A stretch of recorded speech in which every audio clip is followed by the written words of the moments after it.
My dear masters, my dear gods, my dear friends, welcome to Nikita's Creative Channel.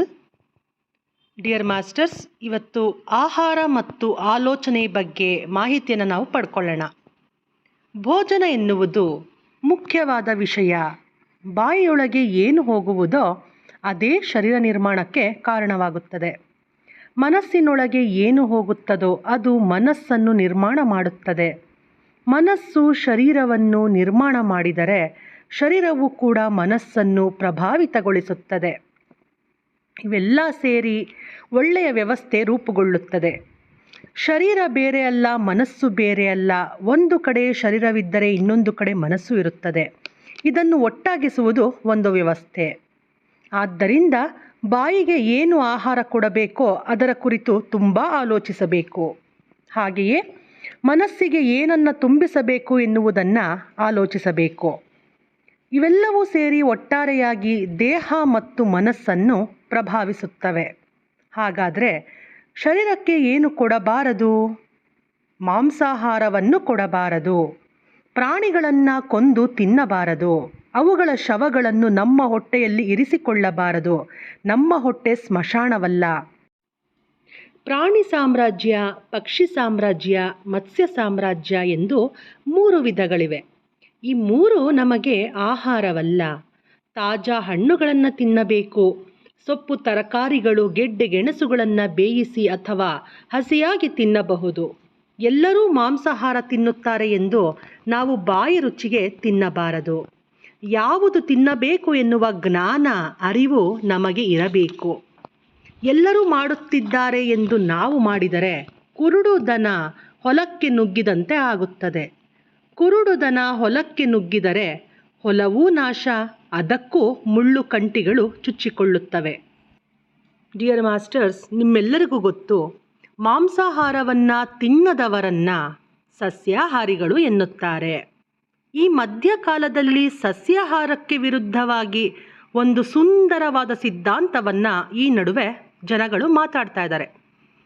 ಮನುಷ್ಯನು ಮಾಂಸವನ್ನು ತಿನ್ನದೇ ಬದುಕಿರಲಾರನಂತೆ. ನಿಜಕ್ಕೂ ಇದು ಬಹಳ ಅವಿವೇಕವಾದ ಮಾತು, ಮೂರ್ಖತ್ವದಿಂದ ಕೂಡಿದ ಮಾತು, ಇಲ್ಲವೇ ಸತ್ಯವನ್ನು ವಿಪರೀತವಾಗಿ ತಿರುಚುವ ಮಾತಾಗಿದೆ. ಕಾರಣ, ಮಾಂಸಾಹಾರವನ್ನು ತೆಗೆದುಕೊಳ್ಳದೆ ಒಳ್ಳೆಯ ಆರೋಗ್ಯದಿಂದ ಜೀವಿಸುತ್ತಿರುವವರು ಲಕ್ಷಾಂತರ ಮಂದಿ ಇದ್ದಾರೆ. ಪ್ರಕೃತಿಯಲ್ಲಿ ಸರಿಯಾಗಿ ಬೆಳೆಯಬೇಕು ಎಂದು ಬಯಸಿದರೆ ಯೋಗಿಗಳ ಶರೀರದಂತೆ ಪವಿತ್ರವಾಗಿ ಶುದ್ಧವಾಗಿ ಇರಬೇಕು. ಮೃತ ಮಾಂಸಾಹಾರಕ್ಕಿಂತ ತರಕಾರಿಗಳು ಹೆಚ್ಚಿನ ಪೋಷಕಾಂಶಗಳನ್ನು ಹೊಂದಿರುತ್ತವೆ. ಏಕೆಂದರೆ ಶರೀರ ನಿರ್ಮಾಣಕ್ಕೆ 4 ಬಗೆಯ ಆಹಾರಗಳು ಅವಶ್ಯಕವಾದವುಗಳು. ಅವು ಯಾವ್ಯಾವು ಅಂದರೆ ಸಸ್ಯಾಹಾರ ಆಹಾರ ಪದಾರ್ಥ, ಪ್ರೋಟೀನ್ಗಳು ಸಿಗ್ತವೆ ಅದರಿಂದ. ಆಮೇಲೆ ಹಿಟ್ಟಿನ ಪದಾರ್ಥಗಳು, ಅದರಿಂದ ಕಾರ್ಬೋಹೈಡ್ರೇಟ್ಸ್ ಅನ್ನುವಂಥದ್ದು ಸಿಗುತ್ತೆ. ಕೊಬ್ಬಿನಂಶವಿರುವ ಪದಾರ್ಥಗಳು ಮತ್ತು ಲವಣಗಳು. ಇದು ಶಾಸ್ತ್ರಜ್ಞರ ಸಲಹೆಯಂತೆ ಅಂಗೀಕರಿಸಲ್ಪಟ್ಟಂತಹ ವರ್ಗೀಕರಣವಾಗಿದೆ ಮಾಸ್ಟರ್ಸ್. ಮಾಂಸಾಹಾರಕ್ಕಿಂತ ಹೆಚ್ಚಾಗಿ ತರಕಾರಿಗಳಲ್ಲಿ ಮೇಲೆ ತಿಳಿಸಿರುವ ಎಲ್ಲವೂ ಹೆಚ್ಚಿನ ಪ್ರಮಾಣದಲ್ಲಿ ಇದ್ದಾವೆ. ಇದರಲ್ಲಿ ಯಾವುದೇ ಸಂದೇಹವಿಲ್ಲ. ಉದಾಹರಣೆಗೆ ಹಾಲು, ಕೆನೆ, ಗಿಣ್ಣು, ಕಾಯಿಗಳು, ಬಟಾಣಿ ಮತ್ತು ಹುರುಳಿಕಾಯಿಗಳು ಹೆಚ್ಚಿನ ಪ್ರಮಾಣದಲ್ಲಿ ಪ್ರೋಟೀನ್ಗಳನ್ನು ಹೊಂದಿವೆ. ಅಕ್ಕಿ, ಗೋಧಿ ಮತ್ತು ಇತರ ಧಾನ್ಯಗಳು, ಹಣ್ಣುಗಳಲ್ಲಿ ಇನ್ನೂ ಅನೇಕ ಬಗೆಯ ತರಕಾರಿಗಳಲ್ಲಿನ ಹೆಚ್ಚಿನ ಪ್ರಮಾಣದಲ್ಲಿ ಹಿಟ್ಟಿನ ಪದಾರ್ಥಗಳನ್ನು ಹೊಂದಿರುತ್ತವೆ. ಕೊಬ್ಬಿನಂಶ, ಪ್ರೋಟೀನ್ಗಳಿರುವ ಆಹಾರ ಪದಾರ್ಥಗಳಲ್ಲಿ ನೀರು ಇರುತ್ತದೆ. ಅಷ್ಟೇ ಅಲ್ಲದೆ ಬೆಣ್ಣೆ ಮತ್ತು ಎಣ್ಣೆಗಳ ರೂಪದಲ್ಲಿ ಕೂಡ ಹೊಂದಬಹುದು. ಇನ್ನು ಲವಣ ಅಂದರೆ ಉಪ್ಪು ಎಲ್ಲ ಪದಾರ್ಥಗಳಲ್ಲೂ ಅಲ್ಪ ಸ್ವಲ್ಪ ಇದ್ದೇ ಇರುತ್ತದೆ. ಶರೀರದ ಕಣಜಾಲದ ಪೋಷಣೆಗೆ ಈ ಲವಣಗಳು ಅತ್ಯಂತ ಅವಶ್ಯಕವಾಗಿದೆ. ಈ ಲವಣಗಳ ಪ್ರಮಾಣ ಕಡಿಮೆಯಾದಾಗ ಅನೇಕ ಬಗೆಯ ರೋಗಗಳು ಉಂಟಾಗುತ್ತವೆ. ಮೃತ ಮಾಂಸಾಹಾರದಲ್ಲಿರುವುದೆಲ್ಲ ಪ್ರೋಟೀನ್ಗಳು ಮಾತ್ರವೇ. ಇನ್ನು ಕೊಬ್ಬಿನಂಶವಿರುವ ಪದಾರ್ಥಗಳೆನ್ನುತ್ತೀರಾ, ಅದಕ್ಕೆ ಅಷ್ಟೇನು ಬೆಲೆ ಇಲ್ಲ. ಆದರೆ ನಾವು ನೆನಪಿನಲ್ಲಿಟ್ಟುಕೊಳ್ಳಬೇಕಿರುವುದೇನೆಂದರೆ ಪ್ರೋಟೀನ್ಗಳ ಮೂಲವು ಸಸ್ಯಗಳಲ್ಲಿ ಮಾತ್ರವೇ ವ್ಯವಸ್ಥೆ ಮಾಡಲಾಗಿದೆ. ತರಕಾರಿ, ಬಟಾಣಿಗಳು, ಹುರುಳಿ, ಚಪ್ಪರದವರೆ ಮೊದಲಾದವುಗಳಲ್ಲಿ ಮಾಂಸಾಹಾರದಲ್ಲಿ ಸಹ ಇಲ್ಲದ ಪ್ರೋಟೀನ್ಗಳು ಇರ್ತವೆ. ಸಸ್ಯಗಳಲ್ಲಿರುವ ಪ್ರೋಟೀನ್ಗಳು ಶುದ್ಧವಾಗಿರುತ್ತವಲ್ಲದೆ ನಿಜವಾದ ಶಕ್ತಿಯನ್ನು ಹೊಂದಿರ್ತವೆ. ಪ್ರಾಣಿಗಳಲ್ಲಿ ಪ್ರೋಟೀನ್ಗಳೆಂದು ಹೇಳುತ್ತಿರುವ ಅವುಗಳಿಗೆ ಸ್ವಲ್ಪವೂ ಆಹಾರದ ಬೆಲೆ ಇರೋದಿಲ್ಲ. ಮೃತ ಶರೀರವು ಕ್ಷಣಾರ್ಧದಲ್ಲಿ ಬದಲಾವಣೆ ಹೊಂದುತ್ತಿರುವಾಗ ಅನೇಕ ಬಗೆಯ ವಿಷ ಪದಾರ್ಥಗಳು ಕೂಡ ಬಿಡುಗಡೆಯಾಗ್ತಾ ಇರ್ತವೆ. ಇವು ಎಲ್ಲ ಬಗೆಯ ಮಾಂಸಗಳಲ್ಲಿಯೂ ಇದ್ದು ಮಾಂಸಾಹಾರಿಗಳಿಗೆ ಎಷ್ಟೋ ಹಾನಿಯನ್ನು ಉಂಟು ಮಾಡುತ್ತವೆ.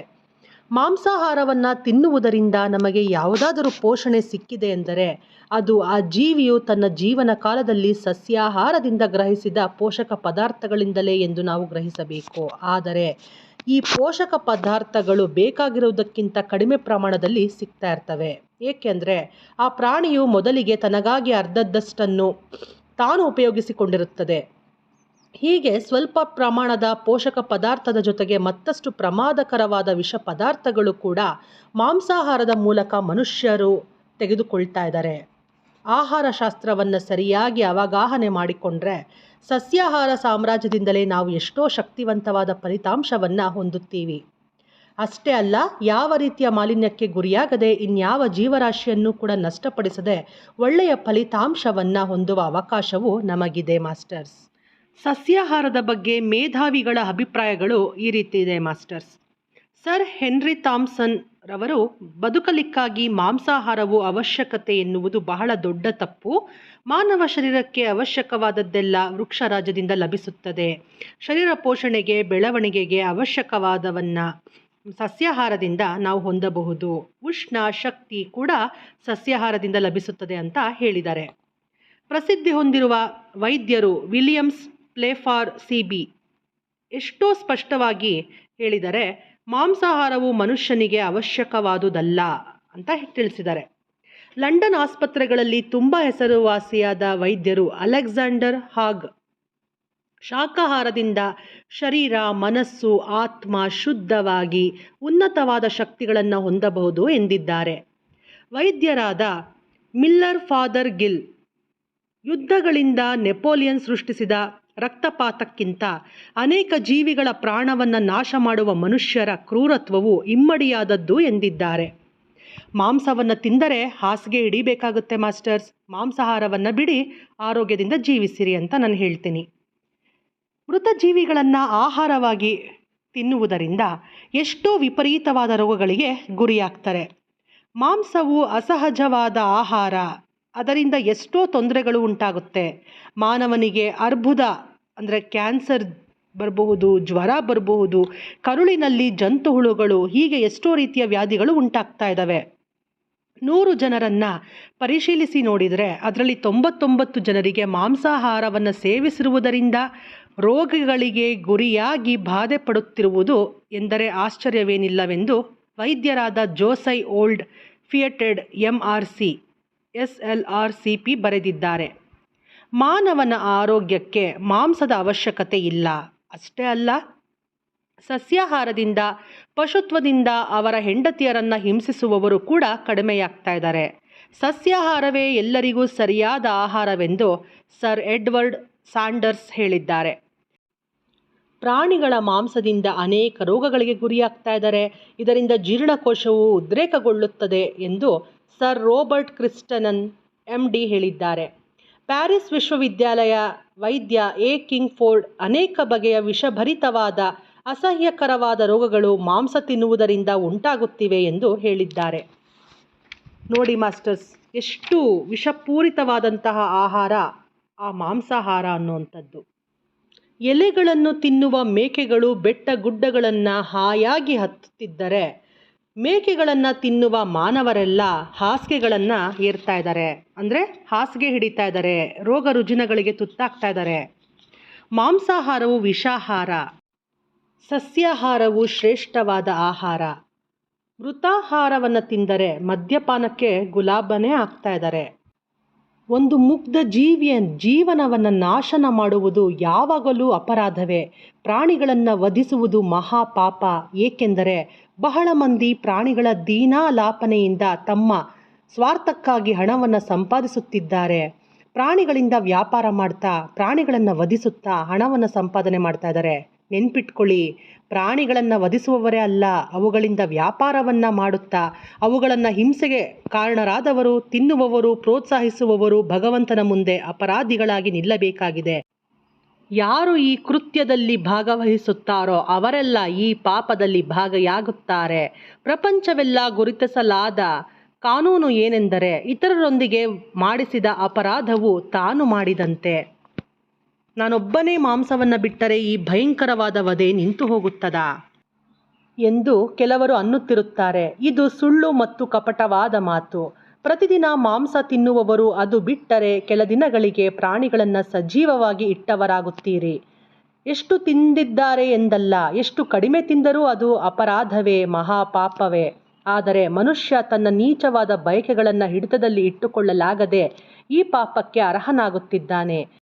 ಪ್ರಾಣಿಗಳನ್ನು ಪ್ರೀತಿಯಿಂದ ಸಾಕುವುದು ಕ್ರೂರವಾಗಿ ಸಾಯಿಸಲಿಕ್ಕಾ? ಒಮ್ಮೆ ಯೋಚಿಸಿ ನೋಡಿ. ನಾವು ಮಾನವರು, ಪ್ರೀತಿಯೇ ನಮ್ಮ ಮತ. ಜೀವಿಸಿ, ಜೀವಿಸಲು ಬಿಡಿ. ನಿಮ್ಮ ಕುಟುಂಬದೊಂದಿಗೆ ನೀವು ಜೀವಿಸ್ತಾ ಇದ್ದರೆ ಇತರ ಜೀವಿಗಳನ್ನು ಕೂಡ ಅವುಗಳ ಕುಟುಂಬದೊಂದಿಗೆ ಜೀವಿಸಲು ಬಿಡಿ. ಆಗ ನೀವು ದೇವ ಮಾನವರಾಗ್ತೀರಾ. ಧನ್ಯವಾದಗಳು.